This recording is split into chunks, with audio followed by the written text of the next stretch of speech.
అని చెప్పేసి అన్నయ్య డ్రామా వేస్తున్నామని చెప్పారు. డ్రామా వేసే ముందు చాలా జరిగాయి మన సంకల్పం. కృష్ణమోహన్ పాట పాడతా అని చెప్పాడు. ఎక్కడ పాడుతాను మాకు భయం వేసి బదిలాడు పాడదని చెప్పాము. సరే అక్కడికి మీరు అడ్జస్ట్ అయిపోయి నాటకానికి ఒప్పుకున్నాను అన్నయ్య. అన్నీ నాటకం చేస్తున్నారు. మనం బయట ఇంట్లో టెన్షన్స్, బయట టెన్షన్స్, ఆఫీస్లో టెన్షన్స్, లైఫ్ అంతా టెన్షన్ అయిపోయింది కదా.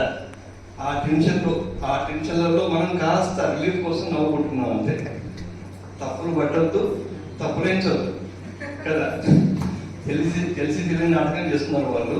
వాళ్ళకి ఎంకరేజ్ చేద్దాం, చప్పట్లు కొడదాం, బాగా కొట్టాలి అందరూ.